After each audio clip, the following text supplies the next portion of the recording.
I'm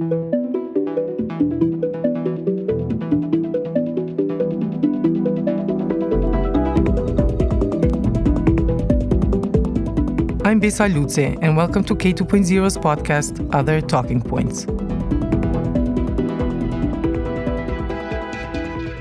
In this episode, we will talk about threats to journalism and to journalists covering topics that those in power seek to conceal.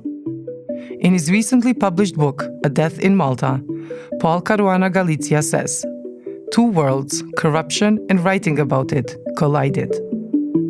This statement and the entire book refer to the work of his late mother, Daphne Caruana Galizia, the renowned Maltese journalist who was assassinated by a car bomb in 2017 in Malta. Across the globe, many journalists face similar violent collisions of worlds, particularly when challenging or calling out abuses of power. Caruana Galizia's book highlights how journalists writing and journalists themselves are often viewed as the problem in their respective countries, rather than the corruption and injustice that they seek to expose. Journalists are often left to fend for themselves, with few possibilities for protection. And when they do their jobs in countries that are seen as rather peripheral to world politics, such as Kosovo or Malta, these possibilities become all the more limited. Far too often, journalists end up isolated in hostile contexts where those in power, whether politically or economically, try to silence them through bullying, threats, retaliations, and increasingly lawsuits. And when power lies in the hands of few, journalists frequently face lax or biased justice systems. Such systems trivialize the importance of free press and freedom of speech by either facilitating impunity or by failing to recognize freedom of press and journalists for what they are: vital pillars of accountability, transparency, and ultimately, democracy. Besides the political context, other layers play a significant role in how journalists are treated, oppressed, and overlooked. Of these, gender is one of the most visible. Women in journalism, as in other fields, face double discrimination and disregard. In male-dominated power structures and societies where patriarchy continues to be rooted, women speaking up are still regarded with suspicion. The intolerance is much higher, and the ways in which patriarchy manifests itself toward them is even more violent and hostile. Nonetheless, journalists continue telling stories that reject these contexts and seek deliberately concealed truths. I am happy to be joined today by Paul Caruana Galizia and Jeta Xharra. Paul became a journalist after his mother was assassinated. Since then, he has won an Orwell Prize Special Award, a British Journalism Award, and other honors for his reporting. With his brothers, he has received a Magnitsky Human Rights Award and an Anderson Lucas Normal Award for campaigning to achieve justice for Daphne. Jeta Xharra is the director of Balkan Investigative Reporting Network BIRN in Kosovo, as well as a leading anchor and editor of Life in Kosovo.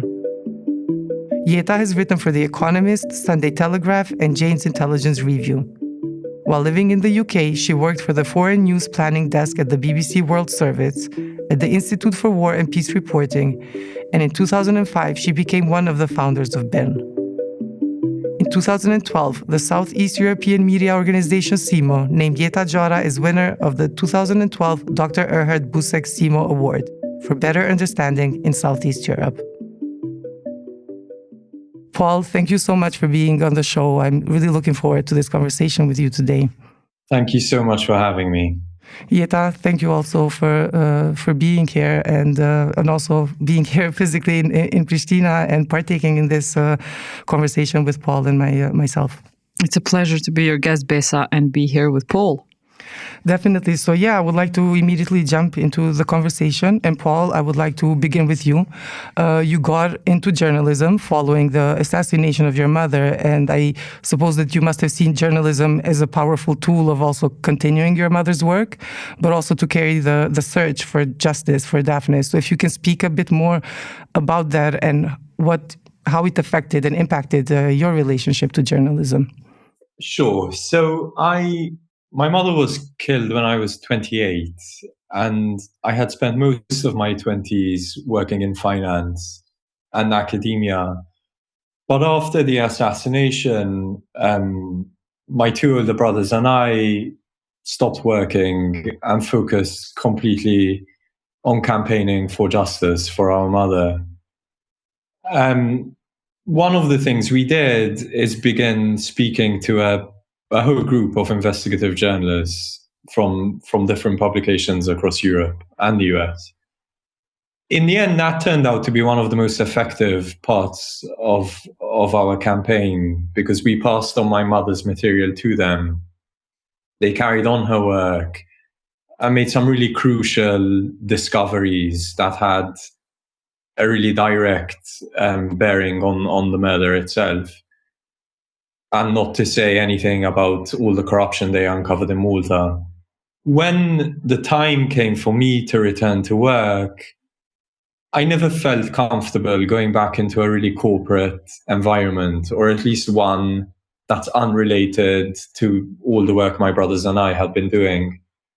And just by chance, in London, a new journalism company was starting up called Tortoise, and I joined, and without thinking very deeply about it, and then immediately found I really loved it. And what I didn't realize is just how much that experience during the campaign of working with those really good journalists on my mother's stories was a kind of formative period. And it showed me a lot about how journalists work, how different journalists work differently, how they build trust with sources, how they work through documents. And above all, how effective journalism can be and how crucial it is. I learned that in a very personal way. No, definitely. And I think oftentimes it's so much that the personal also affects our relationship to journalism, maybe, and especially the roots of how we get started, how we see and understand the power of journalism. And I think in that regard, Jeta, you have somewhat of a similar story with a personal dimension, because today you're known for your investigative work, but actually you started initially as a journalist in the late 90s during the war in Kosovo in 98 and 99. So I guess for you there was also that personal dimension of being an Albanian in Kosovo during the 90s, facing the oppressive system of Slobodan Milosevic at the time, and the violations of human rights, to say the least. So how did growing up in Kosovo during the 90s, or becoming an adult during the 90s in Kosovo, impact your decision to get into journalism in those years? When I think about it, we spent a whole teenage years being under Milosevic from 89 to 98. Before I started journalism, I already had 10 years spent under the apartheid system of Milosevic, who kicked us out of normal schools. That is what happened first. When Milosevic came to power, he took Kosovo's autonomy away, meaning Kosovo was an autonomous province of former Yugoslavia. Suddenly he came along and said, from now on, all the lessons are going to be according to the Serbian curricula. Albanians decided to pull out of normal schools, and we went to house underground system of schooling. So that was one. Second, I know that Milosevic regime impacted the total dynamics in my family. My mother, who was first-time generation university graduate, who from 70s was employed, suddenly became a housewife, because Milosevic kicked all Albanian civil servants out of jobs in former Yugoslavia, and she became a housewife, which was demoralizing for my family. She spent 10 years trying to figure out what to do with the fact that she was educated throughout her build-up and investment not to be a housewife, not to be like former generations. So suddenly we had to get used to the fact that she was at home and she was depressed about it. So in 98, when I was studying drama, I registered to do drama writing. Suddenly the war started. I was like, enough is enough. I cannot continue studying drama when there's so much drama going on in my life. So I joined, not just in my life, in our country. So I became a translator fixer as soon as the first BBC crew landed in Kosovo after the Bosnian War.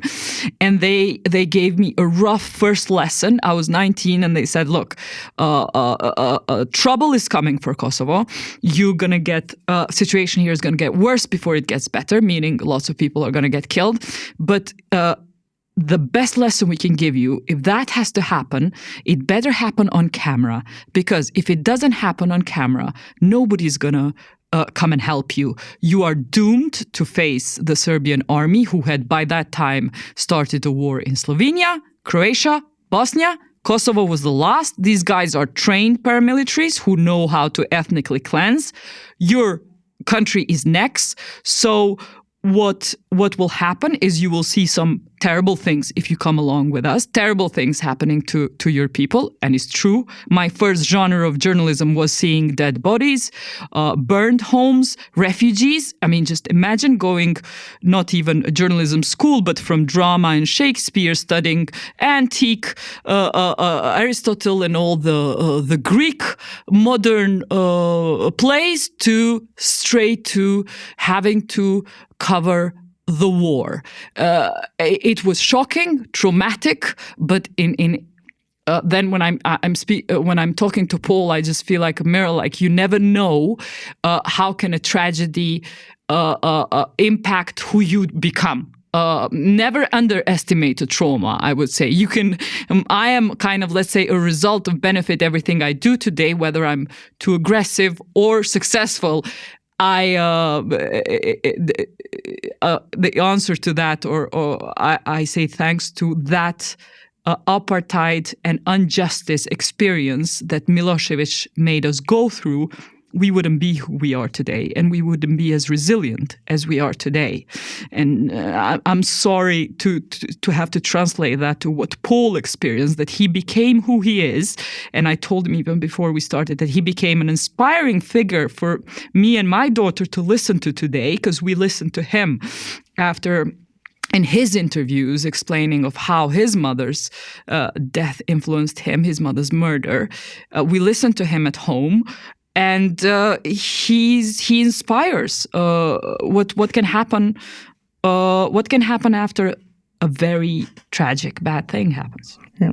And in that regard, I would definitely say that your book, Paul, it's an inspiration, also in line with what very much. And I would like to talk a bit about the book, and also congratulate you and thank you for sharing it with everyone. And the book, I think it's a remarkable account of Malta and your mother as a journalist there. But I can also assume, maybe I'm wrong, that it must have also been somewhat of a difficult process because there's, I assume, this interplay between your identity as Daphne's son and also your identity as a journalist. So how did that interplay work out for you? How was the process of writing the book? Because it's personal, but it's not just about your personal your life and connection with your mother, but about her work, about her country, and larger. So that's really kind of you to say, first of all. I really, you never know how people are going to react to interviews you do and books you write. And it's very heartwarming to hear those comments. I think the writing was very difficult, and I have this sense of relief that I'll never have to write anything as hard as that again, I hope.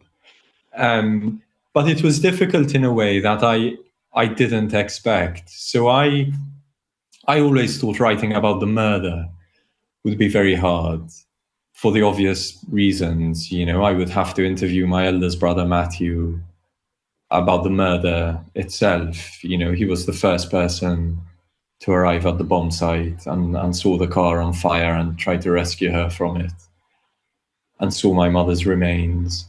I thought I'd have to, and I did in fact have to go through all the evidence that was presented in open court, all the forensic evidence and the expert witnesses and so on.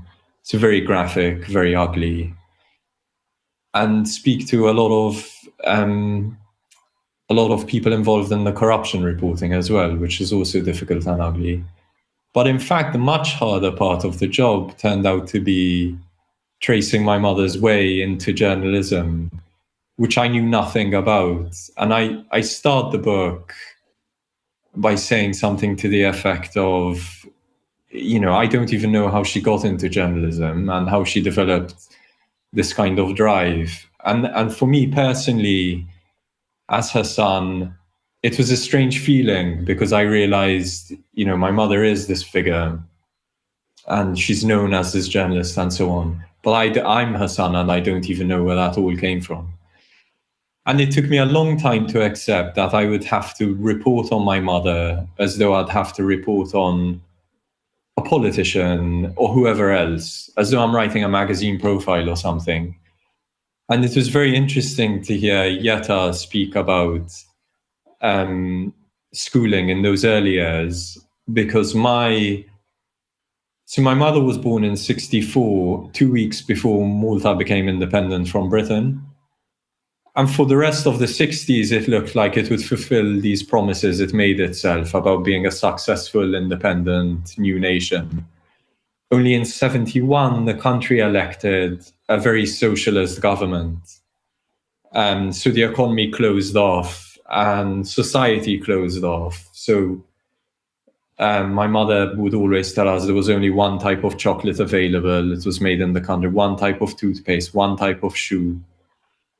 And much like what Jeta was saying, so my mother and her sisters went to a church school. Malta was an intensely Catholic place.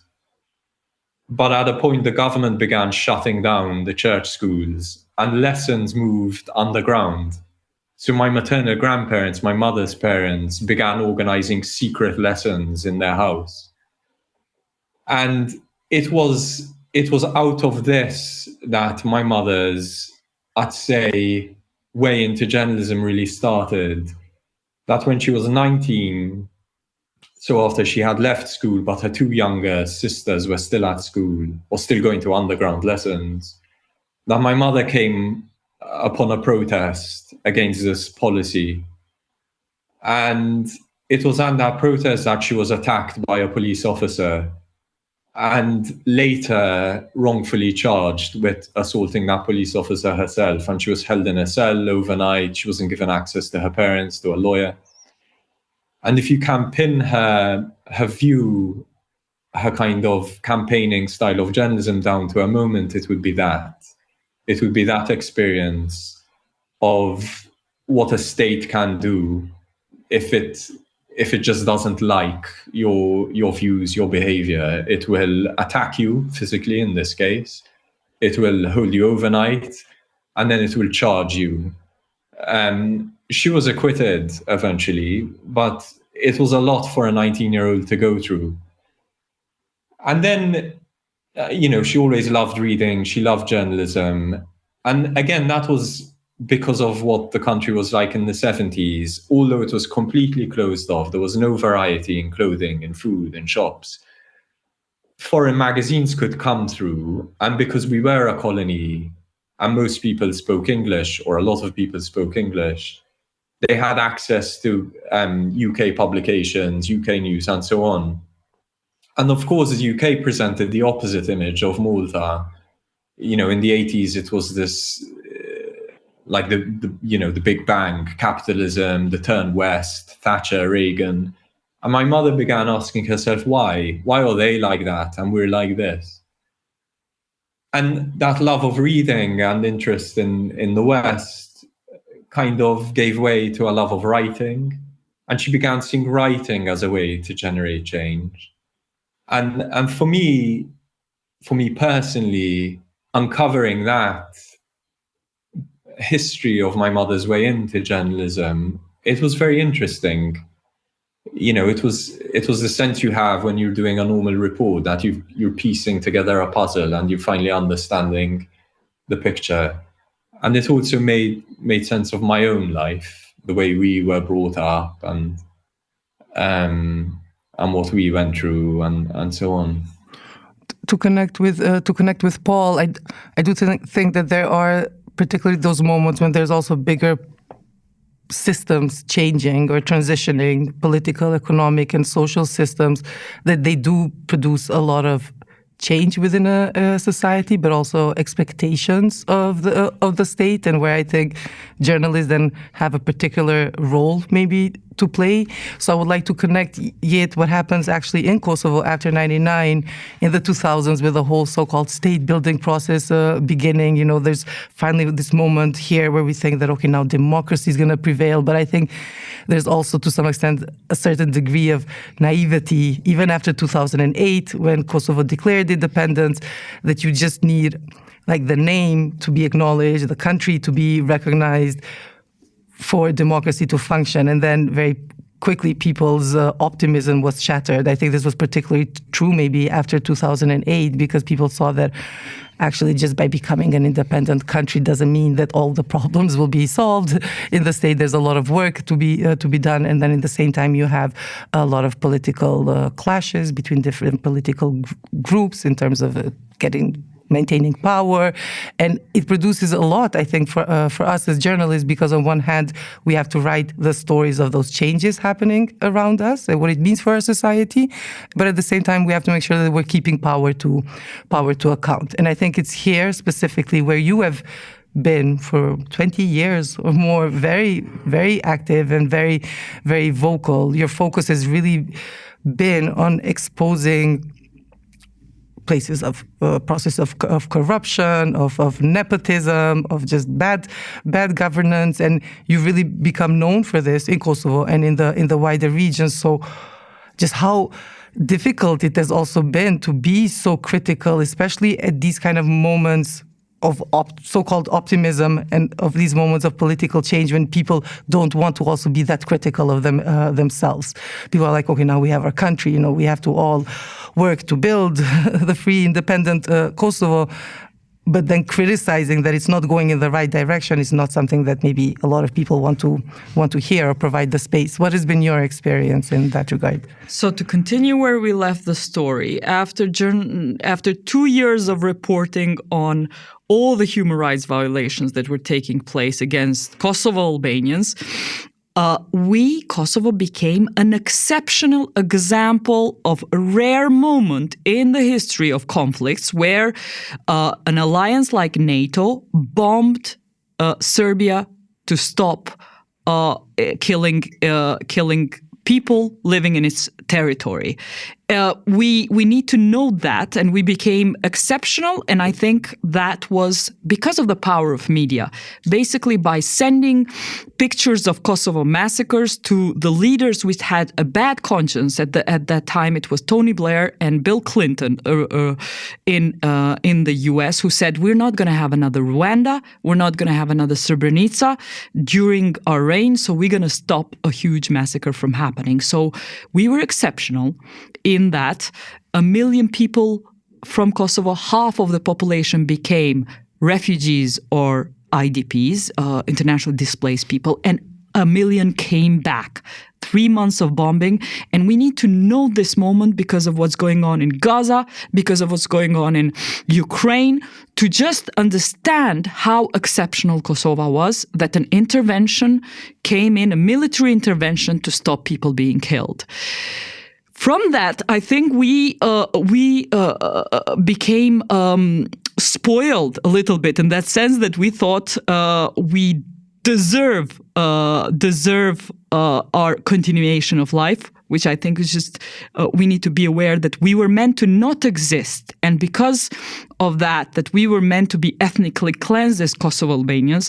I saw it like our job as civil society would be to remind everybody that it was so hard fought for this moment of 10 years of civil resistance, then 2 years of armed resistance, that now, whether even if it takes more people being killed, we have to make our country a success. We have to win the peace.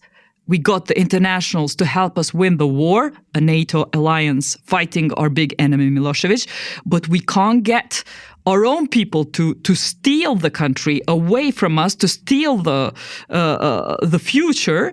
just because we didn't pay attention enough and we were complacent and we were too happy that we got rid of Serbia. So it became a moral compass for civil society and we were leading pioneers of that, to make sure that the future leaders of Kosovo, who were, as it happens to be, former Kosovo Liberation Army fighters, former freedom fighters who got into power, and they acted like, well, listen, we fought for the moment where we can come in, and they acted a little bit like we will split the riches. Meaning that we will, what happened, their behavior was a little bit like enriching themselves rather than bringing rule of law to the people. So that's why we immediately saw that empty space, that this behavior is not to be tolerated. And one of the first campaigns, threatening campaigns against us, was against me and my team, was from in a municipal governance structure. When we looked at budgets and how money is spent, we have this particular format when that we pioneered in Kosovo, which is municipal debates, when we recorded mayors' promises and see how they spend their money. We would come back in each municipality. First, we would record their promises, and we would come back 2 years later, play the tape of what that mayor said 2 years ago in front of a big town hall full of people from that municipality, and measure whether the mayor had met the promises. One of the mayors, a former KLA fighter in the heartland of Drenica, where the Kosovo Liberation Army came from, and where majority of my work as a fixer for BBC focused during the war. I worked mostly in Drenica because that's where the fighting was, that's where the refugees were. So I was covering the war, and I was in charge of contacts with Kosovo Liberation Army. Suddenly it was a leader of Kosovo Liberation Army, one of the leaders, who said, who basically acted as he's beyond scrutiny, beyond media scrutiny. And when we broadcasted the program about mismanagement of municipality, he started a 2-week campaign every day in a local paper saying that we are spies of Serbia, that I was an embassy whore, that my name Jeta means life. He said, Jeta, life has shortened her life with that programming that she did on my town, that there were articles that supported him saying that I need to be put in my place, shown my place. And we had violent attacks against our crew. And it was quite surreal, the whole situation, because I had invested, as I told you, 10 years under Milosevic, that was my incentive to join, to be a journalist and to fight Serbia. Here was a man saying that I'm a Serbian spy. Who does he think he is? I thought I fought as much as he did. And I went to the courts, I went to police when this happened. And after hours of conversation with, I remember the head prosecutor of Pristina, he said, listen, see what this guy is doing to you? He's got a campaign against you as a Serbian spy. If I start investigating him, he'll have a campaign against me that I'm a spy of Serbia. I cannot bear that. You have more international friends than I do, and he doesn't fear to do what he's doing to you. Imagine I'll be left alone. So I went to people who I thought should protect me, and they felt under threat if they take over this investigation. I was like, well, you don't have to arrest him. You start just investigation against these threats and they will stop. This was during the time that the campaign was going on. I saw this wasn't going to happen. That was first. Second, I did what I do best, write letters, mobilize my friends. I was not isolated, I'm afraid. So even though I was unhelped by our rule of law institutions, I was really hugely supported by public in Kosovo, international public. And then what worked was that when Committee for Protection of Journalists responded, lots of human rights organizations responded. Our Prime Minister at the time, Hashim Thaçi, got a question in France about the threats to journalism, to which after 2 weeks he came back home and sent a negotiator to us saying, well, this issue, you should have kept it in Kosovo. This is an issue of our own country, between us. Why did you make it an international issue? So it just clinked me that this is what they fear most, being exposed. I felt like, one of these battered wives, that if you kept it at home, it wouldn't be such a problem. If the neighbors find out, the country finds out, then you embarrass me. Maybe there's two ways to go. Either you get more beatings or a campaign stops and you get less beatings. So it can go both ways. For me, the campaign stopped after the Prime Minister sent the negotiator. Don't forget, up to that moment, when Prime Minister was asked at that time about the violent campaign against us, because the mayor was from the same party as the Prime Minister at the time, he said to the US ambassador, just be aware that Jeta has started this campaign because she used to go out with this mayor, during the war. So she's got some personal vendetta. So clearly, with women, they try to make it that it's about something about their sex. It's not. It was a multi-layered campaign against me. That apparently I'm not just a Serbian spy, but a whore-like attitude about my work and sleeping around in wartime is what I did. And I had never even met. This was so ridiculous that this mayor I have never even met during the war, because some of these Kosovo Liberation Army guerrillas became famous and boasted about the war after the war finished, not during it. Many were abroad. So this was the dynamics that I felt almost like you have to have your poison if you're going to be who you're going to be. And my poison was to have to stand through the lies and the vilification of being a Serbian spy until I can bear through it, because later, although we couldn't prosecute this mayor who threatened me through courts at the time, he later was prosecuted for war crimes, and he's been in and out of jail in the last 10 years for other things. Thanks, Jeta, for sharing all of that. And actually, Paul, also in your book, you talk similarly about the way that your mother was characterized as the problem, that there was a bit of this kind of like a witch hunt in a sense. So she was made to look as the problem rather than the focus being that her work was exposing criminal and corruptive networks and schemes. And you also speak about of not only those in power doing this, but also how larger societal support systems for your mother were shrinking over time. So the more vocal that she became and the more that she was pointing out to corruption, the more also the people around supporting her were starting to kind of to fade away. So how do you think this affects journalists as people and as professionals? I would like to ask you this. And then just a second layer to this, which I think is also important, is that I think what happened in Malta is, especially after 2004, after joining the EU, similarly, there was a lot of these huge expectations that with becoming an EU member, much of like large politics and everything life will get better in Malta, but it didn't necessarily. And it was actually what your mother was also pointing to through her journalism work. So if you can talk about these two aspects, please. So my mother, because of that historical background I mentioned earlier, was always very pro-EU, and the thrust of her journalism throughout the 90s was exactly that.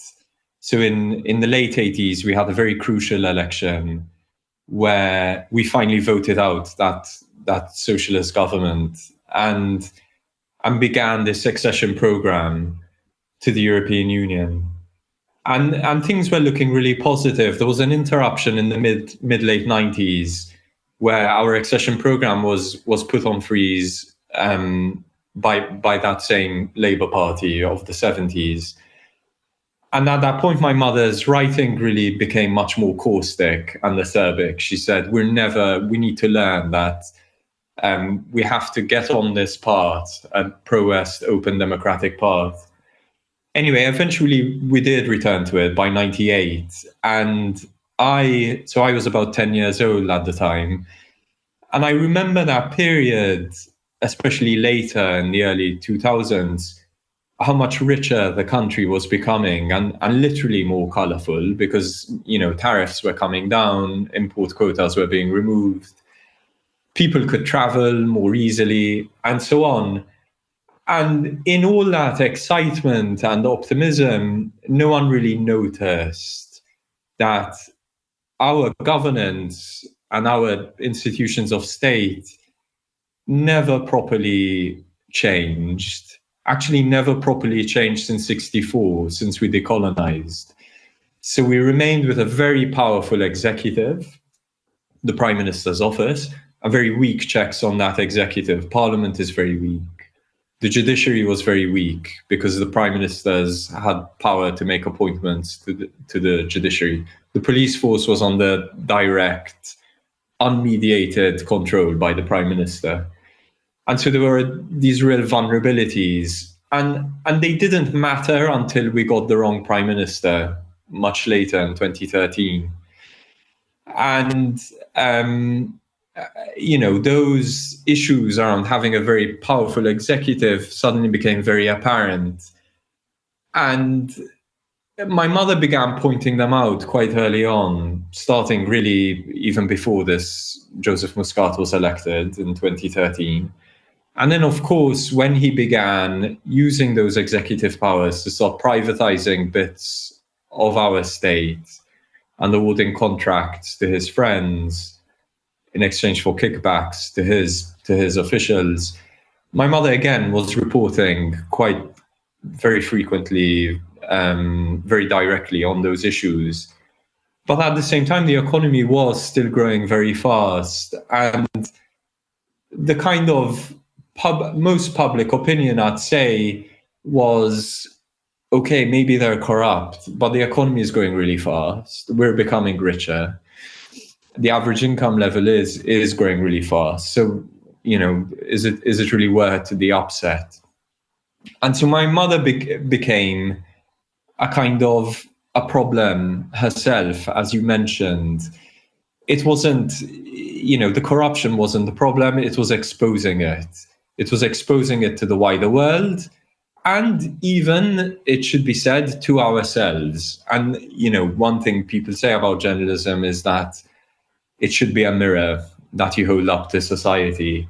And if the reflection you see in that mirror is ugly, is corruption, then you want to look away. And people did look away. People were kind of strangely addicted to her reporting and would visit her blog multiple times a day.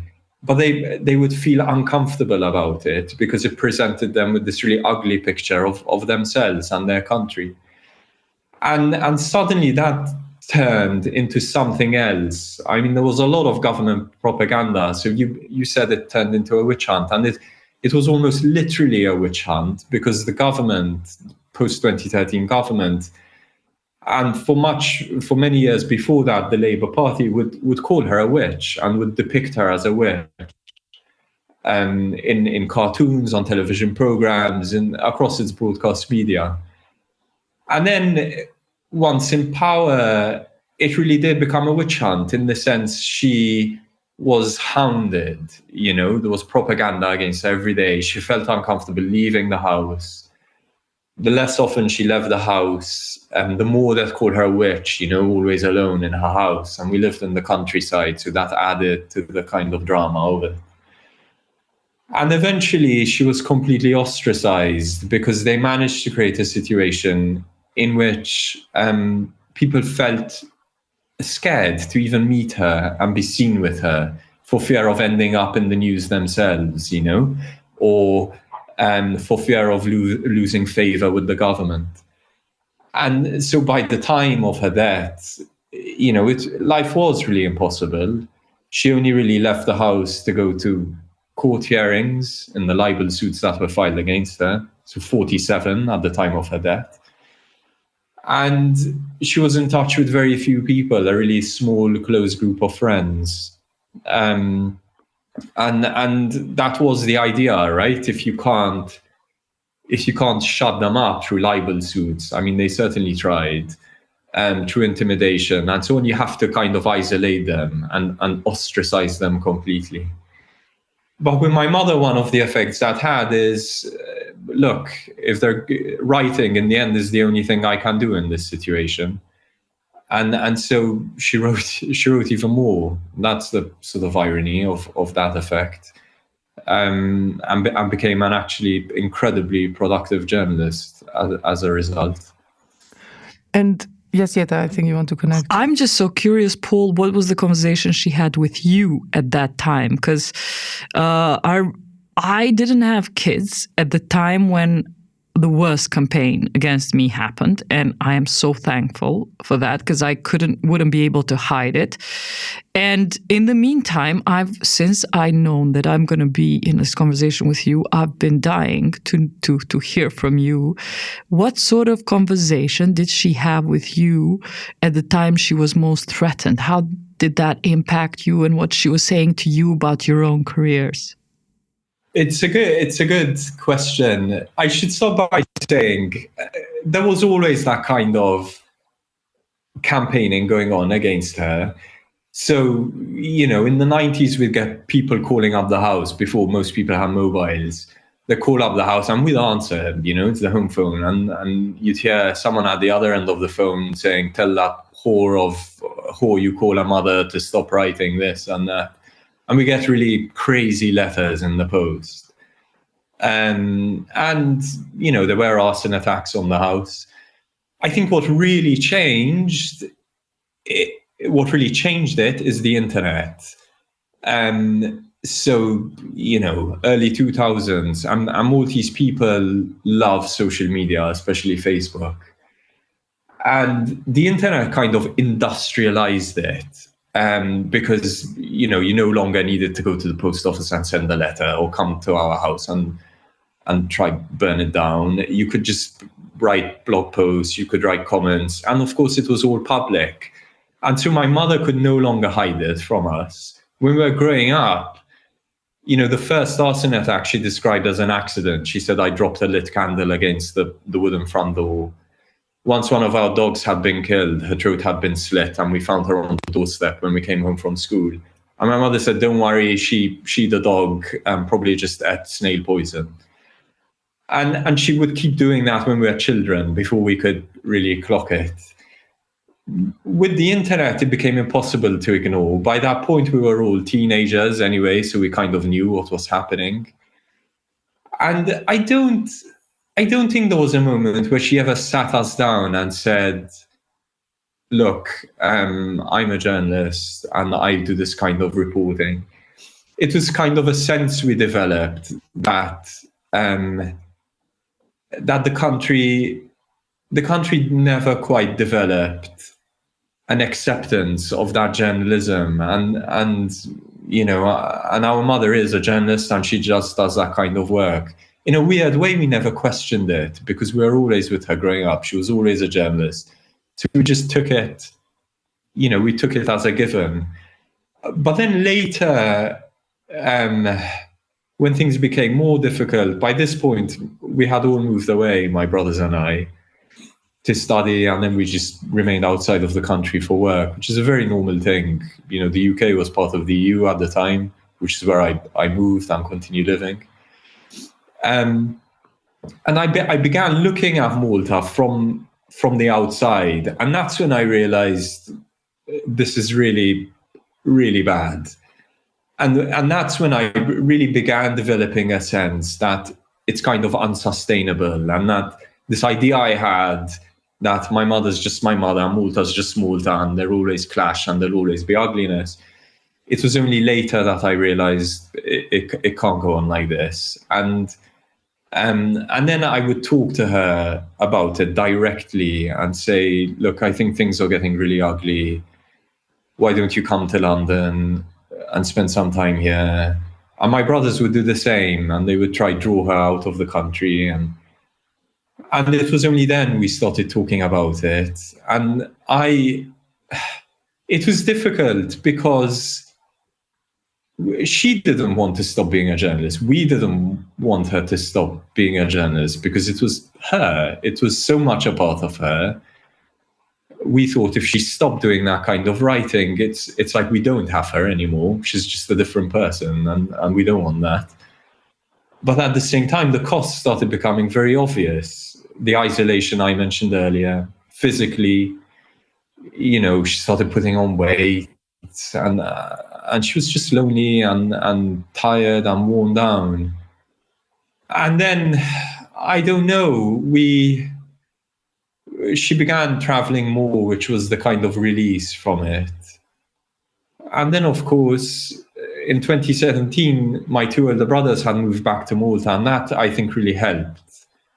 It kind of lifted her spirits. And then, of course, she was killed soon after, within a year of both of them moving back.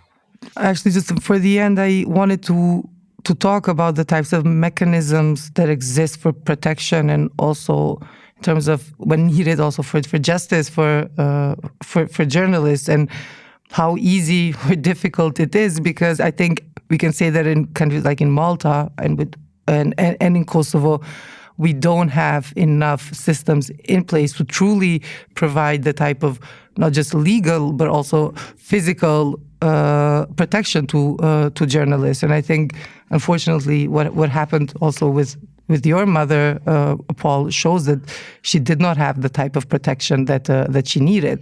But then also following that, the road to seeking justice for her, it really also had to be built beyond Malta. It had to go through the rest of Europe at the European level.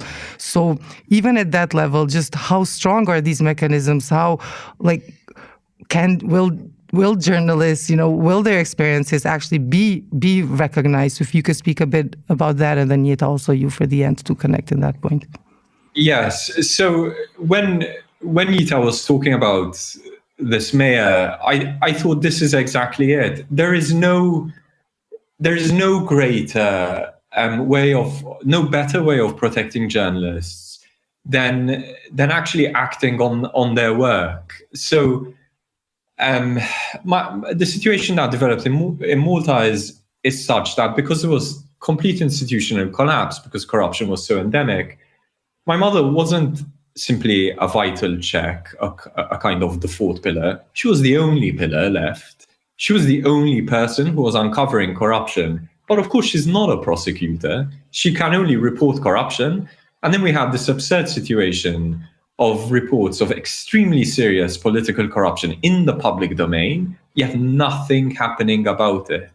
So that totally exposed my mother. In the end, she was killed rather than a magistrate, a judge, a police officer, a soldier, because those individuals, or rather those institutions, weren't doing anything. So you only needed to get rid of the journalist.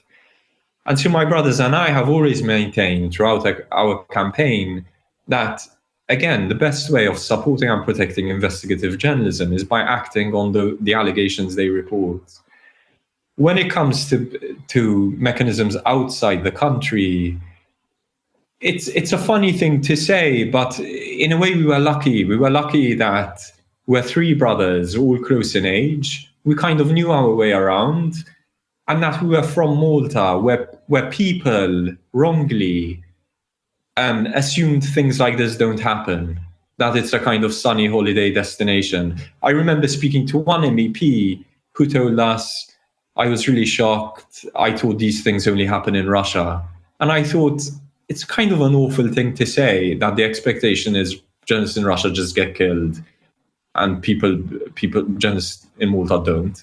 But anyway, there we are. And the truth is we exploited that. We said, look, things are really bad in Malta. You have no idea how bad they are, and you need to act. And another thing that is going to sound cynical, but we also exploited it. At the time, if you remember, so this 2017, 2018, the EU was very worried about Poland and Hungary and the rule of law crises happening in both those places, and actively debating whether those member states should be suspended. And I remember my brothers and I telling MEPs, look, if you can't handle Malta, where there is a much more serious rule of law crisis, right? It's a state completely taken over by organized crime. Then what chance do you have with Poland or Hungary? You can't handle the smallest member state. And I think that galvanized them a bit. And Malta's size means it's very sensitive to international pressure and its relations. It can't afford to ignore the European Parliament. It can't afford to ignore the Council of Europe. And it was very crucial, the campaigning we did in both those places. I mean, the details are in the book, and I won't bore you with them now. But ultimately, it was pressure from the Council of Europe, especially, that got us a public inquiry in Malta, the country's first ever, that generated so much attention on the country that it became very difficult for people not to do the work they're meant to do, I'd say. And it made it easier for the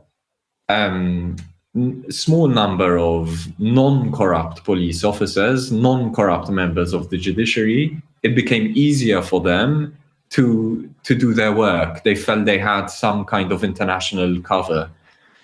So in our case, it was incredibly helpful. But it should have never got to that point, right? Imagine my mother didn't have 3 adult sons. Imagine Malta wasn't a Council of Europe member. What then?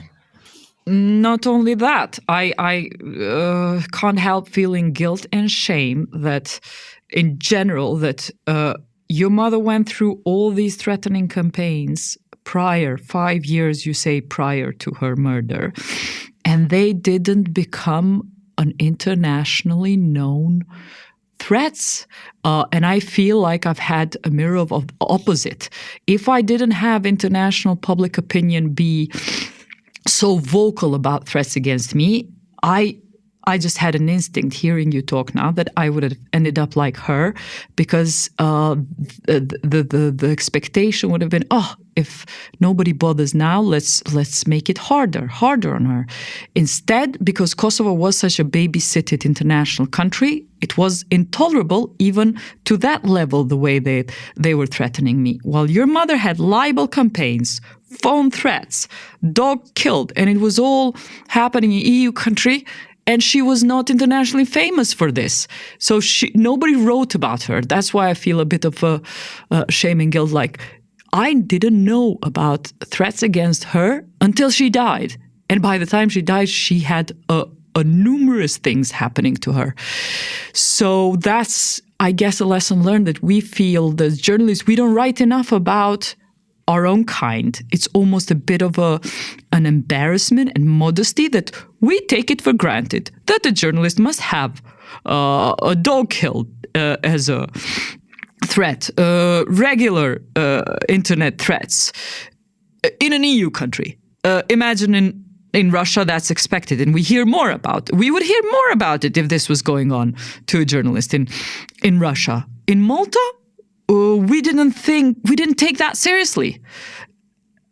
I mean, just imagine the mental trap we have put ourselves into, like not coming to her aid at a time within a campaign, speaking out, multiplying, amplifying her voice until her kids had to do it. Well, it doesn't have to be. You talked about mechanism. It doesn't have to be that a child has to speak out for what happened to his mother and be happy with what happened with the public inquiry. It should have been the case that there should have been an outrage when she got a first threat of life. And she didn't get an outrage. She was isolated. And that's what the base of this podcast is, how you feel isolated. And since then, I've been watching Paul carefully in all his public appearances to understand. It's a shock to us still, Europeans. Why did we not know of this woman before? People beyond Malta. Why did we not hear enough? Why didn't we make a case of her everywhere? And the way I've translated it today in my work, that I don't want to wait for a murder of my colleagues. And I recently wrote about 3 women in public TV that were discriminated against. I want to amplify and make a big deal out of stories like that when they applied for jobs to be deputy head of public TV, head of radio in the public TV, head of administration. 3 women. They were, in the interview, they got the most points in the recruitment system. Yet, what happened afterwards, all 3 were discouraged from getting these jobs and pulled out of the competition. In the sense that today we get a public TV run entirely by all male management. This is not about, let's say, threat of their life, but I feel like if we let go little things against injustices of journalists, little things, then they become even bigger things you don't write about, and they are isolated. So the lesson that I took from the death of Paul's mother, her murder, is that never shy away as a journalist reporting on your colleagues, what they're going through, even if they seem to be little injustices that we can live with, and you think they're not a story, make them a story. And the journalist themselves is never going to make it a story. And I've put it upon myself to find these stories among my colleagues, because I don't want to be covering their assassination, even if it's professional assassination and not literal. I want to be covering the injustice as it happens, because I think that stops bigger injustices planned for them. I think there's bigger injustice planned for such journalists as Paul's mother. If you go after corruption, you need to as well cover that journalist that is doing corruption, because the future is not bright for them. We've just got to plan for this and create our own mechanism, not rely on the courts and police necessarily. Good try, but let's support each other and cover each other's stories, and never underestimate how much us writing about that person is a future protection for that person. Exactly. And I think also not to underestimate the fact that just because somebody is reporting from a country that, in this case, for example, it's a country that's a member of the EU, that they don't face that kind of threat. And I think that's also very much important, because Paul was talking about earlier the fact that, everybody had this idea of Malta as a tourist place and, like this place that you go to have fun, but that there was a different reality behind that as well. And sometimes when we don't have the expectation, I think that's when we also lose sight of just how worrying a situation is, or how worrying it can become. And also what we're seeing, I think, today, also with correspondence from war zones, and especially what's been happening in Gaza, where already you have the highest number of journalists ever killed in the shortest amount of time. And I would like to thank you actually also, Jeta, for that, reminding all of us as professionals that we need to also pay attention to one another's experiences and stories, and make those as visible as possible. And I would, just for the end, really like to thank the both of you for this truly very personal and extremely insightful conversation. Thank you so much, Jeta, for being here. Thanks, Paul. Yes, and then I wanted to turn to Paul and say thank you very much, Paul. And yes, we here at K2.0 we've read the book, and we very much recommend it to everyone. And thanks for sharing that with the rest of the world. And thanks for being on the show. No, thank you so much. It was really fascinating to me. Thank you. Other Talking Points is a K2.0 podcast. You can listen to it regularly on our website, Kosovo2.0.com, or by subscribing to K2.0 on Spotify, Apple Music, or YouTube.